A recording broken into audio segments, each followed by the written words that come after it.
click the bell icon and never miss another update from Bollywood Spy. हुई है क्योंकि बहुत सारा कंफ्यूजन है अभी पूछते जाओ ना।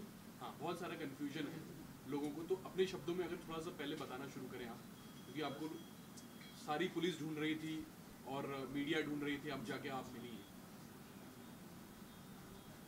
मैं सबको ये पूछना चाहती हूँ कि मुझे पुलिस क्यों ढूंढ रही है, मीडिया क्यों ढूंढ रही है। मैं कहाँ गायब हुई थी? मैं हिंदुस्तान की बेटी हूँ, हिंदुस्तान में ही हूँ, मुंबई में हूँ, शूटिंग कर रही हूँ। मुझे कोई क्यों ढूंढ रहा है? कोई क्या मुझे बताएगा कोई क्यों ढूंढ रहा है? और मैं गायब कब हुई थी?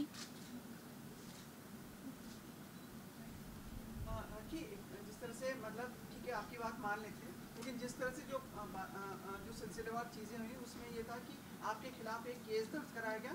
उसके बाद जो लुधियाना के जो कोर्ट है उसने आपके खिलाफ वारंट जारी किया, जिसके लिए आपको 9 मार्च को पहले वहाँ पे उपस्थित होना। मुझे समझ में नहीं आ रहा है। 2016 में मैंने बाइट दिया था, 1 साल पहले, और 2017 में वारंट निकल रहा है जिस बात के लिए। मुझे समझ में नहीं आ रहा है। चलिए मान ली बात, लेकिन अभी हम लोग प्रेजेंट की बात करते हैं कि चलो उन्होंने दिया वारंट, तो पहले तो वो चाहते थे कि आप वहाँ पे आके हाजिरी दें, तो आप नहीं आई, तो फिर उन्होंने पुलिस यहाँ मुंबई। अरे लेकिन मुझे कोई सपना आया है कि मेरे पे कोई केस हुआ है लुधियाना में, या कोई ना मुझे कोई पुलिस आके मिली है, ना मुझे कोई वारंट दिया है, ना मुझे कोई समन मिला है, ना कोई लेटर दिया है, ना कोई पुलिस आके मुझे मिली है। मुझे कोई सपना आया है, डायरेक्ट वारंट निकल जाता है, टीवी पे मुझे पता चलता है कि मैं अरेस्ट हो गई हूँ। मुझे मालूम नहीं है। आपने सरेंडर किया है अभी? मैं पुलिस स्टेशन में, मेरे जब एक ये लॉ है कि आपको अगर शक होता है कि आपके ऊपर कोई केस है तो आपको करीबी पुलिस स्टेशन में जाके पुलिस से बात करनी होती है। तो मैंने पुलिस में जाके खुद को सरेंडर किया कि मैंने कहा ओशिवारा पुलिस और मैं और बांगुर नगर में कि भाई अगर मेरे पर कोई केस है तो सर मैं सरेंडर करना चाहती हूँ। मुझे पुलिस का कोई लेटर नहीं मिला है और ना ही पुलिस ने मुझे कोई कांटेक्ट किया है, ना मेरे घर पुलिस आई है। तो उन्होंने कहा है पुलिस वालों ने कि भाई उनके पास भी कोई वारंट नहीं है, उनके पास भी कोई शिकायत नहीं मेरे खिलाफ। और सडनली मुझे पता चल रहा है कि मैं जेल जा रही हूँ, मैं जेल जा रही हूँ। मेरी मॉम है, मेरी मॉम को हार्ट अटैक आ गया है। मेरे भाई बहन के बच्चे स्कूल जाते हैं, उनके लाइफ पे इफेक्ट हो रहा है, मेरे करियर पे इफेक्ट हो रहा है। किसकी साजिश लगती है आपको इसके पीछे? मुझे सताया जा रहा है, एक अकेली लड़की को सताया जा रहा है, कुछ दल मिलके वाल्मीकि समाज के लोगों को। हालांकि मैंने किसी को कुछ बोला नहीं, किसी को हट नहीं किया, किसी की आस्था को हट नहीं किया। कुछ वकील लोग एक झुंड होके, कुछ लोग जो है मुझे सताया जा रहा है, जानबूझ के मुझे लुधियाना बुलाया जा रहा है, जानबूझ के कोर्ट में घसीटा जा रहा है बगैर किसी कसूर के। मेरा कोई कसूर भी नहीं है। फिर कोई चीज कि मेरा आपका कहने का मतलब है कि आपको इस बारे में कोई ऑफिशियली इंफॉर्मेशन नहीं है कि आपके खिलाफ कोई वारंट है या आपके खिलाफ कोई केस है। मैं सबसे कहना चाहती हूँ कि मुझे बिल्कुल भी मुझे कुछ पता ही नहीं है कि मेरे खिलाफ कोई केस है। ऑफिशियली कोई लेटर भी नहीं है मेरे पास, मुझे कुछ पता ही नहीं है। मेरे घर में पुलिस भी नहीं आई, ना मेरे घर में कोई पर्चा मिला है, ना कोई लेटर है। वो कहते हैं कि पुलिस मुंबई में आई है तो मुझे ढूंढ के निकालती, करीब के पुलिस स्टेशन जाती। दोनों पुलिस स्टेशन में मेरे एड्रेस है पुलिस वालों के पास। आप बताइए। उनका कहना है कि आप नहीं मिली तो फिर पुलिस लौट रही है, और वहाँ की पुलिस का जो अरे मैं नहीं मिली, समझो अगर मैं घर में नहीं मिली तो मेरे घर में लड़का काम करता है, ड्राइवर है, कुछ एक लेटर तो छोड़ के जाना चाहिए था कि आपका केस है, आपका समन है, कुछ तो एक लेटर छोड़ के इंसान को जाना चाहिए ना। लेकिन पर उनकी भी जैसे उन्होंने कहा है मीडिया से कि भाई पहले सुन लीजिए, उन्होंने जो स्पोक्स पर्सन है लुधियाना पुलिस की, उन्होंने ये कहा कि पुलिस गई थी और फिर वो लौट आई, आप नहीं मिली, ऐसा उनका कहना है। और आपको 10 तारीख को वापस से उन्होंने पेश होने के लिए कहा है, तो क्या आप जाएंगी और क्या आप उनको कुछ जवाब देना चाहेंगी अपने अभी इस? देखिए मैं लुधियाना गई थी, किसी को पता नहीं है, मैंने किसी को बताया नहीं है, क्योंकि मैं कोई नहीं चाहती कि न्यूज़ चैनलों में आऊँ। केस किसकी लाइफ में नहीं होता, एक नॉर्मल इंसान हो या बड़ा मंत्री हो, हमारा लॉ ऐसा कि पू पा करे तो भी केस हो जाता है। यहाँ पे तो छींक लूँ, मुझे तो लग रहा है मैं छींक लूँगी तो भी केस हो जाएगा। क्यों? तो ये एक प्रोसेस है। अगर कोई है तो वकील, अगर मुझे पता चले कि मुझ पे अगर कोई केस हुआ है तो मैं एक वकील खड़ा कर देती। सरकार से या मोदी जी से कुछ कहना?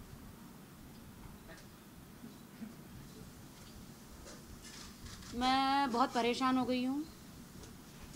मुझे जहाँ जाती हूँ मुझे सब यही बोलते हैं कि आप जेल क्यों नहीं गई, जेल क्यों नहीं गई, आप तो जेल में थी। मैं जेल क्यों जाऊँ?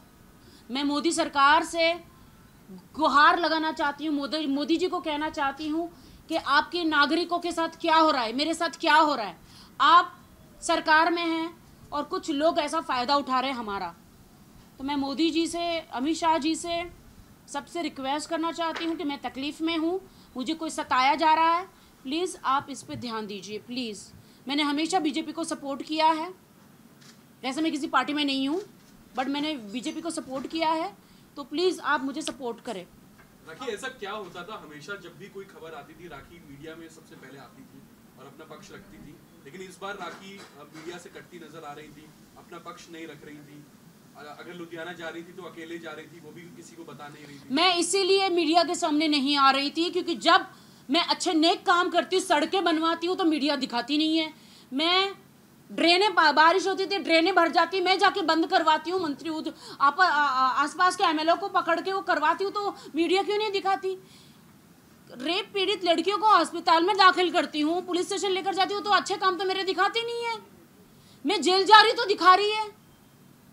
मेरे अच्छे काम, मेरे नेक काम में जो करती हूँ, कितनी लड़कियों पे एसिड फेंका जाता है, वो मैं पुलिस स्टेशन जाती हूँ। आर्य कॉलोनी में एक बच्चे को शेर पकड़ कर लेकर गया था, उनके साथ मैं गई हूँ, वहाँ पे उनके केस हैंडल कर रही हूँ, वहाँ पे तो कोई दिखाता नहीं है। राखी जेल जा रही है तो पहले दिखा रहे, बट मुझे मीडिया से कोई शिकायत नहीं है, मुझे कोई किसी से कोई शिकायत नहीं है। मैं मीडिया के सामने नहीं आना चाहती, बस नहीं आना चाहती। मेरे अच्छे कामों को लेकर मैं आना चाहती हूँ बस। 10 तारीख को आप जाएंगी जैसा कि कहा जा रहा है कि आपको? देखिए, मैं कोई गिल्टी नहीं हूँ, मैंने कोई गुनाह नहीं किया है। भगवान वाल्मीकि की स्टोरी बच्चे बच्चे को पता है, और मैं सिर्फ एक उदाहरण दे रही थी, एक एग्जाम्पल दे रही थी अपने बेस्ट फ्रेंड मिक्का को बचाने के लिए। उनको बचाने गई और मैं फंस गई। मैंने एक उदाहरण दिया था क्योंकि मुझे मीडिया ने सवाल किया था, वो तो आपके दुश्मन हैं, आप उन्हें क्यों सपोर्ट कर रही है? तो मैंने कहा वो पहले थे, अब नहीं है। उन्होंने मेरे साथ जो हरकत करी थी वो गलत थी, वो पहले बुरे थे, अभी वो अच्छे हैं। तो उस वक्त मुझे वाल्मीकि जी की ही स्टोरी समझ में आई उस वक्त, कि वाल्मीकि भगवान की वो कैसे पहले थे, जंगल में क्या क्या हुआ था। मैं फिर से रिपीट नहीं करना चाहती, मैं नहीं चाहती किसी को और प्रॉब्लम हो। मैंने सिर्फ वाल्मीकि भगवान जो है, जिन्होंने रामायण लिखी, जिन्होंने हमें बताया भगवान राम के बारे में, इतने महान कैसे बने, पहले उनकी लाइफ में क्या हुआ था, बाद में कैसे वो भगवान बने, मैंने बस एक उदाहरण दिया था मिक्का की स्टोरी को लेकर। तो इसमें मेरा गुनाह कहाँ है, बताइए प्लीज। क्यों सब समझ गए? अब ये है कि आप लुधियाना नहीं, आप नहीं समझे हैं। तो आप एक बार लुधियाना पुलिस से कांटेक्ट क्यों नहीं कर लेती हैं आप? अरे मैं कहाँ कांटेक्ट करने जाऊँ? मैं मेरे एरिया की पुलिस से कांटेक्ट करूँ कि लुधियाना की पुलिस से कांटेक्ट करूँ? मैं क्यों करूँ? जब मेरा कोई गुनाह नहीं है, क्यों कांटेक्ट करूँ? कांटेक्ट वो मुझे करे ना। और अगर उनको मुझे गिरफ्तार करना तो मैं अपने घर में हूँ ना, यहाँ मैं कोई भगौड़ी नहीं हूँ, मैं कोई आतंकवादी नहीं हूँ, कोई बच्चा चुराने वाली नहीं हूँ, मैं कोई बॉम्ब ब्लास्ट करने वाली नहीं हूँ, मैं इस देश की नागरिक हूँ। स्पीच ऑफ फ्रीडम मिलनी चाहिए ना हर किसी को। तो मैंने वो अधिकार से मैंने कहानी कही है। मुझे नहीं पता कि इसमें केस हो जाएगा। मेरा किसी की आस्था को हर्ट करने का कोई भी मेरी ये नहीं था। मैं किसी की आस्था को चोट नहीं पहुंचाना चाहती। 1 साल पहले मैंने अपॉलॉजी का वीडियो बनाया था। मैंने कहा था कि वाल्मीकि समाज के लोगों को अगर कहीं से भी ऐसा लगता है कि मैंने थोड़ा सा भी गलत बोला तो मैं माफी मांगती हूं, लेकिन उन्होंने ये क्या था। मैं police, Punjab police, Mumbai police को कहना चाहती हूँ कि 17 जुलाई 7 जुलाई वो डेट में निकाल के 6 जुलाई गए साल और 14 जुलाई के बीच में जितनी भी कॉन्वर्सेशन मेरी उनके साथ हुई है वो रिकॉर्ड हुई होगी। आप देखिए, मैं पुलिस को कहती हूँ वो रिकॉर्ड निकाले, मेरी आवाज़ मेरे ही फ़ोन से, मैं नंबर देती हूँ। उन्होंने कितना मुझे अब्यूज़ किया, उन्होंने कितनी धमकी दी। लुधियाना मुझे बुलाएंगे किसी भी हालत में, और गंदा वर्ड गैंग, वो गैंग वाला वो करेंगे मेरे साथ। मैं आज मीडिया को बताना चाहती हूँ, मैंने कभी नहीं कहा। मैं चाहती तो मैं उन पे केस कर सकती थी। वो एक दल है, कुछ लोग दल है जो सेलिब्रिटी का, अकेली लड़की का फायदा उठाना चाहते हैं, पब्लिसिटी स्टंट करना चाहते हैं। वो लोग अखबारों में छपना चाहते हैं, मेरे खिलाफ गलत केस करना चाहते हैं, मुझे वहां बुलाना चाहते हैं। मुझे धमकी दी गई थी। मैम अभी आप जैसे बहुत सारे लोगों का सेंटिमेंट्स मतलब बहुत सारे लोग बोल रहे हैं कि उनका सेंटिमेंट्स बहुत जल्दी हर्ट होते हैं, उस बारे में आपका क्या कहना है, चाहे वो सेंसर बोर्ड हो या फिर सेक्ट हो या ग्रुप हो जनरली? देखिए अभी तो फिलहाल मैं हर्ट हूँ, मैं किसी के बारे में अभी कुछ नहीं कहना चाहती। मैं बहुत ज़्यादा हर्ट हूँ, मेरी मॉम की तबीयत ठीक नहीं है और मुझे हिंदुस्तान के कानून पर विश्वास है। हाँ, मेरी बेल अभी तक नहीं हुई है। ईश्वर ने चाहा अगर मैं कहीं से भी बेकसूर हूँ, इनोसेंट हूँ, तो मेरी बेल हो जाएगी। मुझे हिंदुस्तान के जजों पे विश्वास है कि अपना कीमती समय, कोर्ट का कीमती समय ऐसी फालतू बातों पर वेस्ट नहीं करेंगे कि आजकल का फैशन हो गया है कि सेलिब्रिटी को कोर्ट में घसीटा जा रहा है। फैशन हो गया, मुझे समझ में नहीं आ रहा है। राखी जी, इस तरह के अगर केसेस जब भी आपके ऊपर होते हैं तो आपके जो काम है उस पर भी स्ट्रेस पड़ता है कि आप इसको अलग रखती हैं और काम को अलग रखती हैं? मेरे काम पे बहुत इफेक्ट हो रहा है। मेरे अभी फिल्में, मेरा टेलीविजन पे मेरा और फिल्में, अभी मुझे अब्रॉड भी जाना है, बहुत ही इफेक्ट हो रहा है। मुझे सबको लगता है कि मैं जेल के अंदर हूँ। मैं जेल में नहीं हूँ, मैं बाहर हूँ। मैं जेल में नहीं हूँ, मैं बाहर हूँ। मैंने कोई गुनाह नहीं किया है। मोदी जी को मैं गुहार करना चाहती हूँ, मोदी जी आपके होते हुए मेरे साथ क्या हो रहा है? और पंजाब में कांग्रेस की सरकार है ना, तो मैं ये कहना चाहती हूँ कि प्लीज क्यों सताया जा रहा है मुझे बार बार? Rakhi arrested, Rakhi arrested, I am not arrested. मैंने खुद सरेंडर किया है पुलिस स्टेशन में जाके। आपका अगला स्टेप क्या होगा? देखिए, मैंने लुधियाना में भी मेरे वकील है, मेरे वकील यहाँ पे भी है। अगर मुझे पंजाब की पुलिस पहले बता देती कि मेरे पे कोई केस है तो मैं पहले से ही अपने बेल करती। मैंने वकील रखे हैं। अब देखो, ईश्वर करे मुझे बेल मिल जाए। I don't know. आप पूरा कोऑपरेट करेंगे उनके साथ? मुझे लुधियाना पुलिस और लुधियाना सरकार और वहाँ पे लुधियाना के जो जज है, कोर्ट के जज हैं, मुझे सिक्योरिटी देते हैं, हाई सिक्योरिटी, तो मैं लुधियाना कोर्ट में ज़रूर पेश होऊंगी। आई नीड अ सिक्योरिटी, क्योंकि आई डोंट ट्रस्ट उन पर जिन्होंने मुझ पर केस किया है। मैं तो इनोसेंट हूँ, वो लोग ज़्यादा क्रिमिनल है। मुझे यकीन नहीं हो रहा कि जिन्होंने मुझ पर केस किया है वो मुझे वहाँ बुलाना चाहते हैं। आखिर उनकी जीत हुई कि उन्होंने मुझ पर केस किया, मुझे वहाँ बुलाना चाहते हैं। अगर मुझे जी, आपने कश्मीर में भी शूटिंग की? एक सवाल पूछना था, कश्मीर में भी शूटिंग की आपने? जी बिल्कुल, मैं अभी कश्मीर में शूटिंग करके आई, मेरी फिल्म बिफोर क्रिसमस के लिए। कैसा है वहाँ पे हालात? अभी ठीक है वहाँ पे?